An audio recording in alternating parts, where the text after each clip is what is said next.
Okay, all right.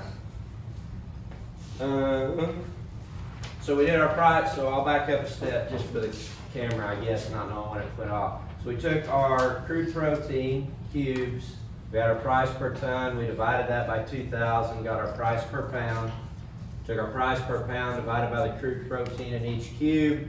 That gave us our price per pound of crude protein on an as-fed basis. So the cheapest cube was the most expensive source of protein.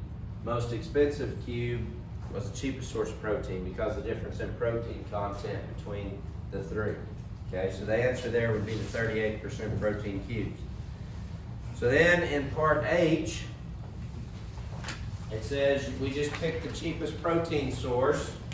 How many pounds of the cheapest source of protein are needed to meet the crude protein deficiency of the cows? So if you look back to part F, our protein deficiency was 1.4 pounds. So we are 1.4 pounds of crude protein deficient. You guys picked the 38% crude protein cube. So if we take 1.4 divided by 38%, how many pounds of supplement do we need to feed per head per day? 3.7, very good. So then we're going to check and make sure we took care of our nutrient deficiencies. So part I says, what are my nutrients now from that protein supplementation? So if I take 3.7 pounds of intake, time what's in that cube, okay, so part G on the previous page. So 3.7 times 38% crude protein. That one should come out exactly right because that's how we just figured out how much we need to feed.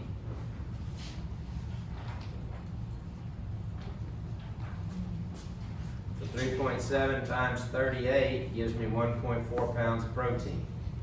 3.7 times 71% TDN gives me 2.6 pounds of TDN. Calcium, I get 0.037. Phosphorus, I get 0.056. And I get 74,000 international units of vitamin A. So then part J says, okay, we had a deficiency. We supplemented these cubes. Did we meet all our deficiencies? Or are there any protein or energy or anything deficient after that supplementation? So if you look back at part F, we needed 1.4 pounds of protein. We got 1.4 pounds of protein, so there's no deficiency. We needed 2.6 pounds of TDN. We got 2.6 pounds of TDN, no deficiency. We didn't need any calcium. We still got some, but we didn't have a deficiency to begin with, so no deficiency. Phosphorus, we needed 0.031. We got 0.056, no deficiency. Vitamin A, we needed 25 and change, 25,316. We got 74,000, no deficiency. Okay, so at the bottom of your page, I want you to write 3.7 pounds of supplement meets all nutrient and energy deficiencies. So if I supplement 3.7 pounds of 38% protein supplement, it meets all nutrient and energy deficiencies. Okay. Now my question is, what if it doesn't? So before I turn you loose. Okay, so Brett, let's scratch through this and say I've got 1/10 of a pound of a TDN, I'm still deficient. So if it's a protein problem, let's say I did all the math and I'm still 1/10 of a pound of TDN deficient. What do I do?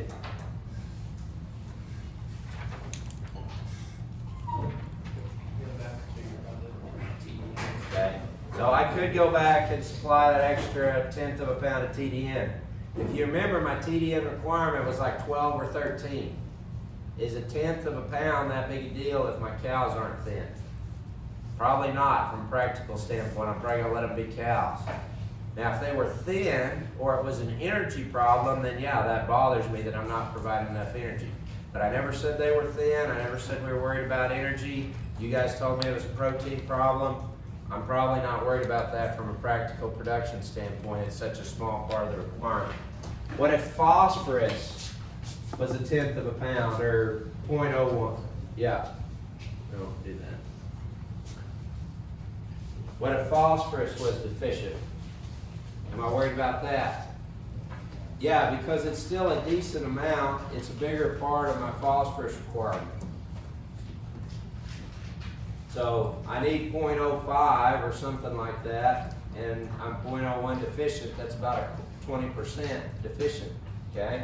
So I am still worried about that. So what do I do in that scenario? I do all the math, I supplement, I'm still deficient in phosphorus. What do I do? I hope I got mineral out. So yeah, if I ask you what would you do, you say, well, I'd supply a phosphorus containing mineral. I'd put out some dicalcium phosphate and soybean meal mixed together, or I'd add some more phosphorus to my cubes, okay? So just tell me what you would do if you still had an issue there. So a little bit of energy compared to the requirement I wasn't worried about. A little bit of phosphorus, the requirement's so small I very well could be worried about it. So that's exactly what I want you to tell me that you're going to do. If you want to pull out your homework, look at it real quick. I'll grab one.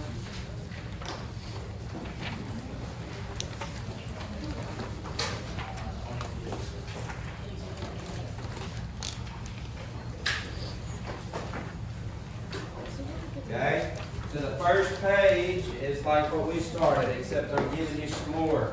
So you're going to look at those forages, you're going to look them up in your yellow sheet, and you're going to tell me, is it excellent, medium, or poor in quality? Yes, I realize some of them are judgment scores, okay? Do the best you can. I'm not going to grade that one unless you don't do it, okay? I'm not going to count you off because I know some of those are a judgment call. Until you do it a time or two, you're not going to be real comfortable with it. So do the best you can. And if you've got questions, by all means ask us, but don't get too worked up about it. I just want you to go through and start practicing some and think about how we do it. Because then you're going to go in and tell me what a dry cow, part 2, you're going to tell me what a dry cow, lactating cow would eat based on that qualification. And then you're going to tell me on a 1,300-pound cow how many pounds that is on a dry and an as-fed basis. Okay? And then you've got some problems kind of like what we did in the middle. So I'm giving you different feedstuffs, and you're going to tell me what the cheapest source of energy or protein is. So you're going to do a conversion from pounds as-fed, you're going to get it dry, you're going to give me my cost per pound of dry matter, and then protein and TDN, because those are the two biggies. Problem 5, pretty straightforward. I've got a deficiency, 2 pounds. How many pounds do I need to feed? What does it cost me to feed that per day? 6, just like what we did, except here I'm making you do phosphorus instead of calcium, okay? So just changing the mineral, and you've got to do those conversions. Same thing on the next one, you've got corn and milo. You're trying to find me the cheapest source of net energy gain. Okay? So very similar to the milo stuff we talked about in the lab we did together.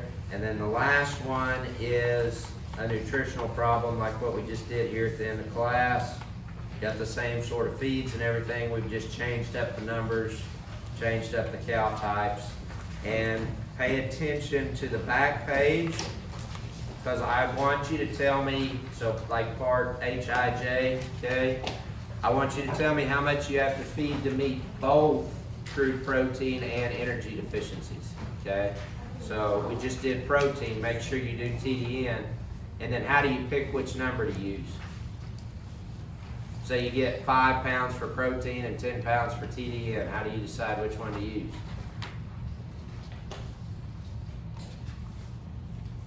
Pick the bigger number, okay? So if you got to meet both, whichever one the bigger is, that's how much you have to feed to meet both. You're going to be overfeeding for one or the other, but we want you to feed enough to meet both deficiencies there. That's the only real difference. So that trips some people up. Got to the end of the day, Friday, to turn those in. So those that be in Monday lab, a little different, but still the same amount of time. So if you need something, come see myself, see one of the TAs. Otherwise, we'll see you next week.